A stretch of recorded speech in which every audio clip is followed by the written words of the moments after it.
Pleasant good afternoon to everyone. So I am Martina Mahase, and the aim of my project is to investigate the strength and durability characteristics of polyethylene terephthalate and Crumb rubber modified Trinidad lake asphalt and Trinidad petroleum bitumen. Asphalt can be defined as a dark brown to black cementous material in which the predominating constituents are bitumens, which occur in nature or are obtained in petroleum processing. TLA is naturally occurring material, and this is found in the pitch lake, and TPB is refinery asphalt, which is obtained via the separation processes of crude oil. It is important to note the superiority of Trinidad lake asphalt over other asphaltic materials, and hence the fractionation of TLA and TPB samples were conducted. So the acquired results indicated that all the materials had similar saturate contents and naphthalene aromatics to polar aromatics ratio. However, the TLA sample possessed a significantly higher asphaltenes content than the other asphalt materials. Asphaltenes is that which imparts strength, stiffness, and colloidal structure in asphalt, thus accounting for its superiority in relation to other asphalt materials. There are several problems that exist with respect to TLA. So these include transverse cracks, longitudinal cracks, block cracks, and alligator cracks.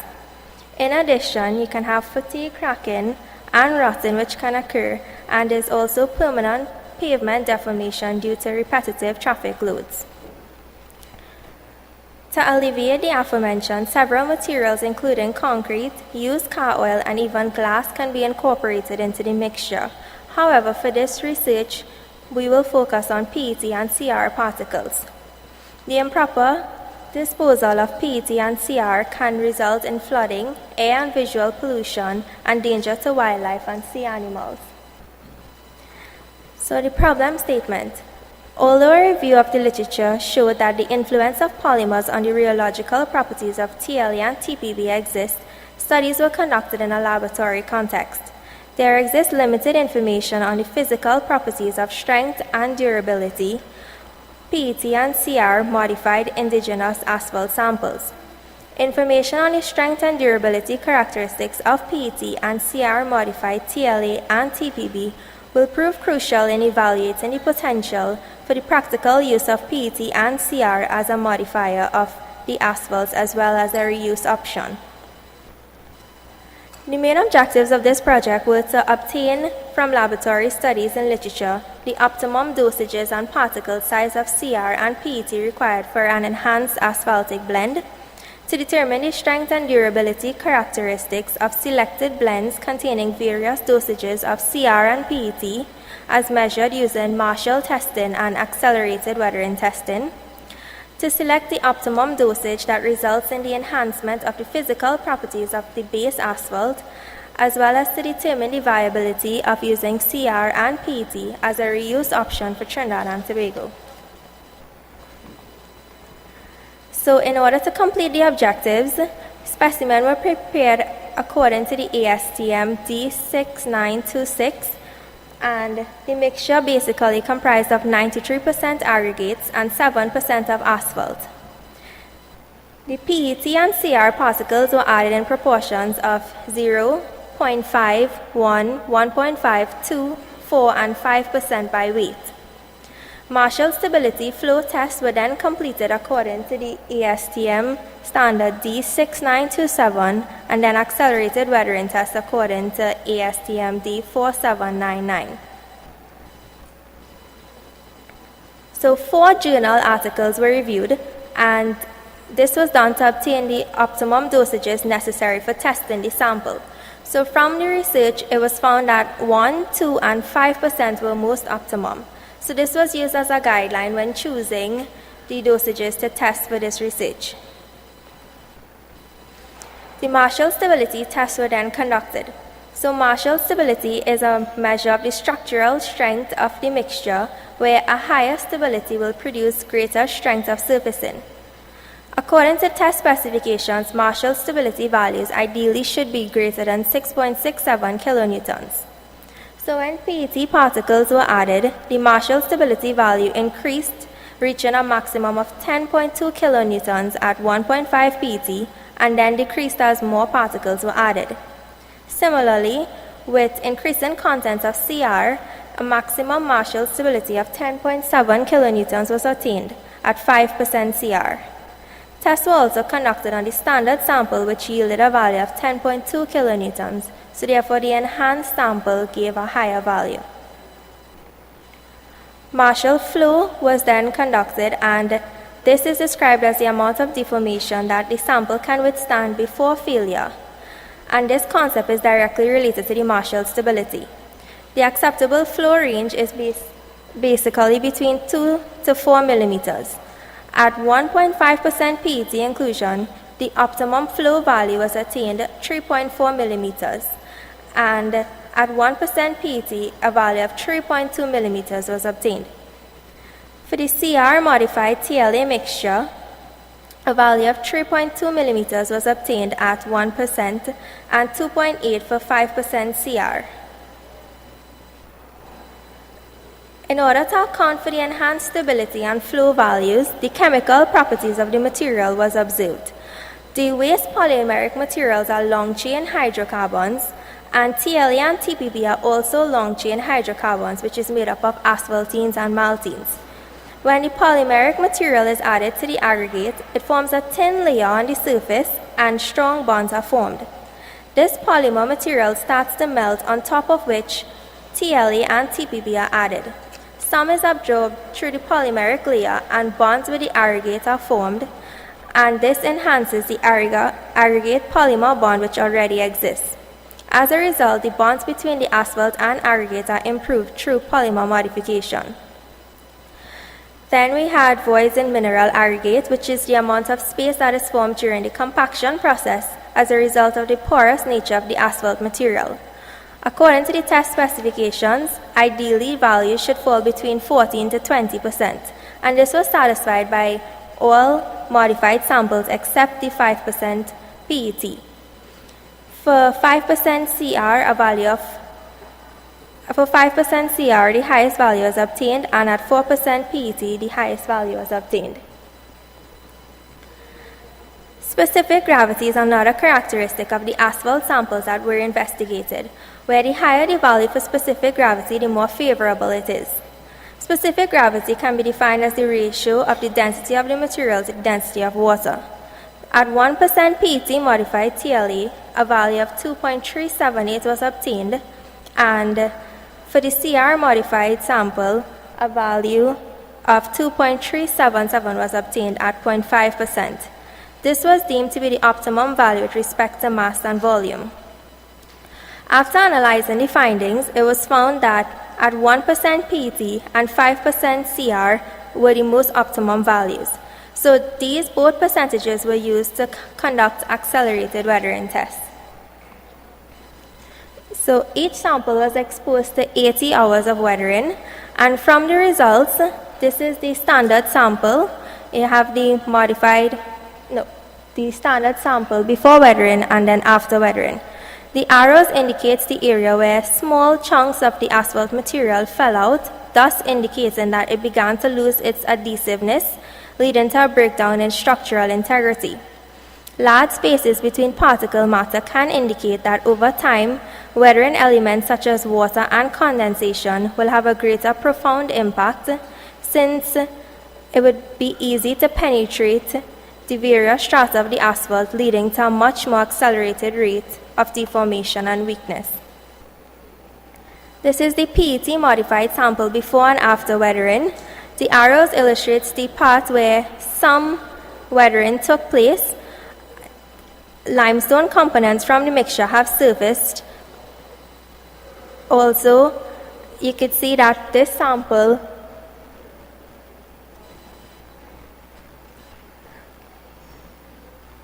experienced less weathering than the standard sample.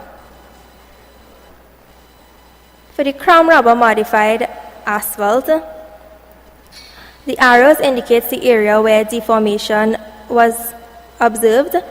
The portion also appears to be lighter in color due to its exposure.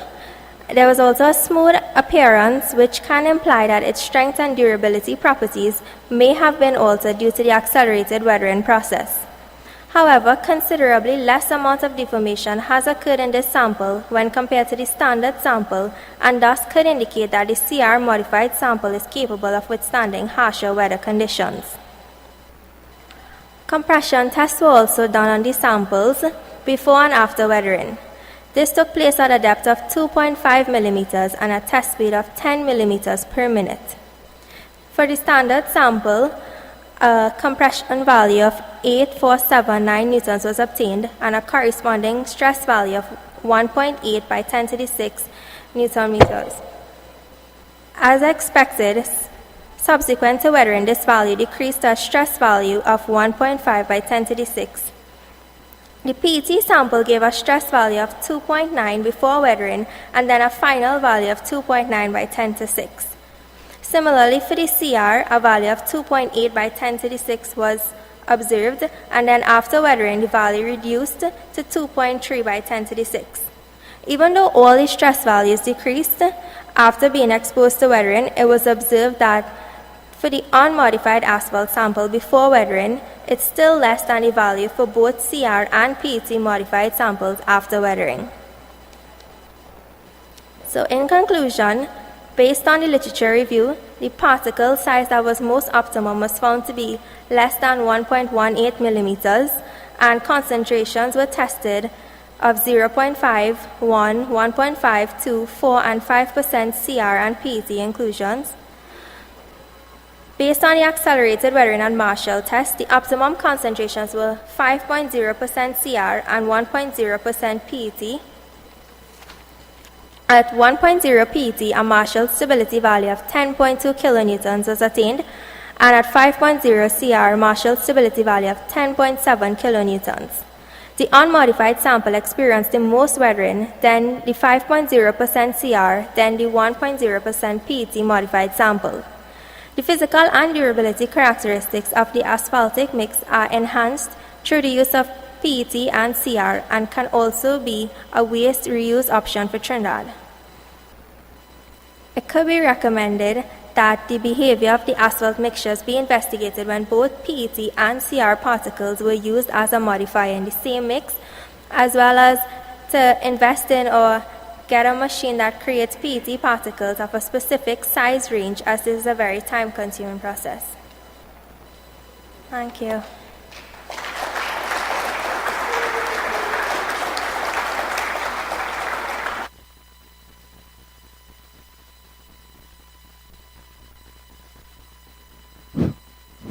Hi. Thank you very much, Martina. The floor is now open for questions. In your research, have you looked at the practical aspects in terms of, we've identified PET and crumb rubber as possible additives, but have you looked at how we can actually obtain the material in terms of turning it into something economic? Could you repeat your question? Have you looked at sourcing the materials and how this could actually be turned into something of a practical usage? At the moment, it's just research to identify if it's possible, but in terms of obtaining the material in Trinidad. Right. So they have like waste tires, and like you could just get it in like tire shops. Like they don't have a proper disposal method for it, as well as plastic bottles. Like people just throw it at the side of the road. It's like pollution. So instead of those things happening, like you could use the material in the asphalt to change the mixture. Okay.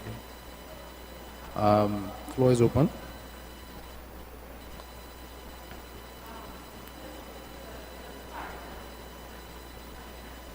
The PET and the CR, is it mixed together, or when it did the research?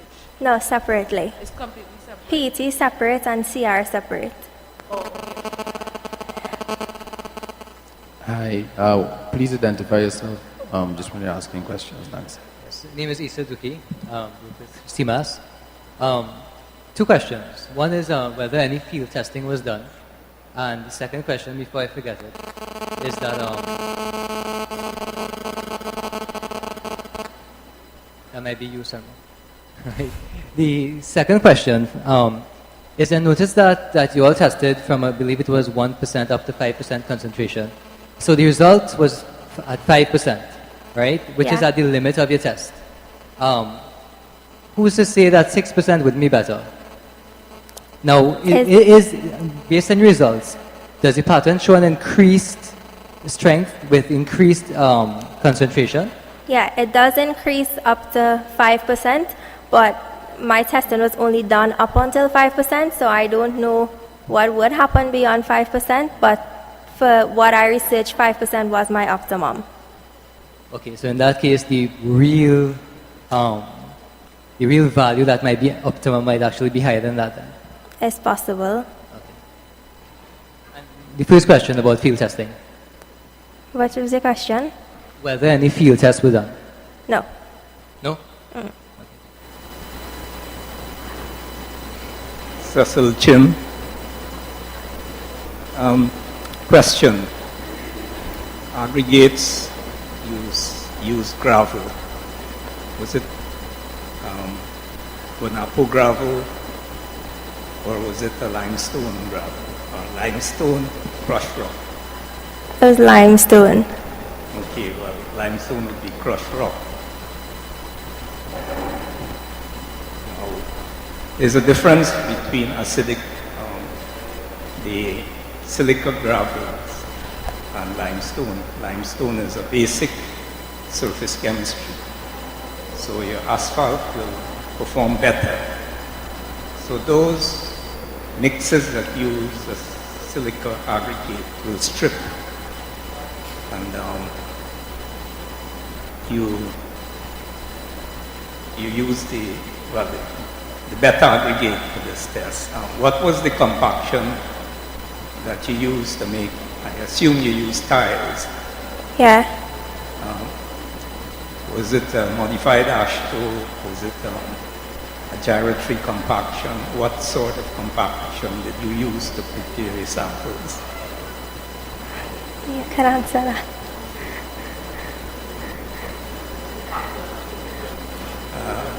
You use a 5.5 pound hammer, 55 blows per face. Or 50. 50 blows per face. Yeah. Okay, well, the AASHTO standard is, I remember, was 55. But anyway, so you compacted and you're getting, what was the grain size of the crumb rubber? Below 1.18 millimeters. Okay. Because I think that is a factor that's important, that you can get that to dissolve in the bitumen and you will get a better mix. But I think it's very interesting, the work that you've done. It's something that, well, we have been trying to import crumb rubber to use in our mixes. But crumb rubber is available on the world market. And I suppose the technology to produce crumb rubber is something that someone from Massey Energy spoke to me about, of using a cryogenic method of freezing the crumb rubber, freezing rubber so that it becomes brittle and you can then crush it. Because you cannot really crush rubber. If you try to cut it with a knife, I think a lot of the best person who can sharpen a cutlass will find it difficult to get the rubber broken down to 1.8 millimeter size. But I think it's supposed to be 60 mesh that is ideal. But congratulations on the work that you've done. I think I'll leave it at that.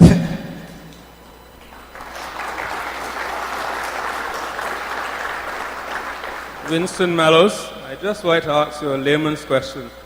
How environmentally friendly is this? Instead of throwing the ET in the fields, you put it in the road.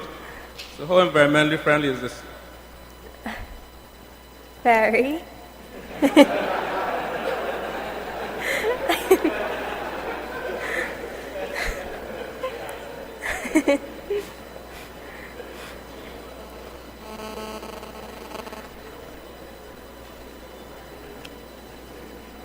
Yes. Congratulations. So I found the research was very interesting. Thank you. Just clarify something for me in the mixed designs. You did Marshall mixed designs. I Right. think Cecil Chin already asked about the aggregate, so we wouldn't go down that road. But did you do like a mixed design to establish what was the optimum bitumen content first, and then added the other two materials? No, I didn't. Like, this was research that was done before in UE, so I continued from that, and the guy, he did those tests, and those were his results. So someone determined for that particular mix of aggregate what was the optimum bitumen content, Yeah, and what was the Marshall stability, and all of those other Marshall tests. yeah, And then you chose to vary the content of PT and CR yeah, and check the same Marshall, Yeah. the same Marshall test to see the improvement. yeah. I found some of the graphs strange. How do you explain point 1 is it, and then 0.5 drops, and then 1 goes up? You know, there's a graph that it seems I couldn't understand why there's not a trend. It seems to be up and down. Any thought about that? No, like, that was just the results I got after the testing, so the graphs were made from those results. Okay, but typically if we vary a substance like that, we would expect to see a trend line as opposed to up and a down. Yeah.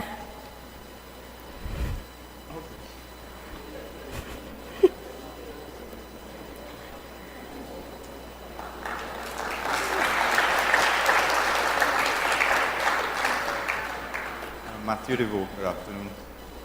I too can relate to the research in the sense of plastics and tires is all something we think about. So I think it's very, very interesting.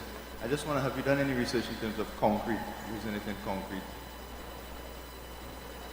What I did in terms of concrete? Have you all done any testing instead of using it as a substitute in asphalt, using it in concrete? No. I want to throw out the challenge because I think there's a lot of research being done, in particular in Canada, Okay. the University of Western, where they're using it as a replacement for aggregates in concrete. And I think the results have been very good. So we look forward to seeing you all maybe at the next presentation next year. Okay.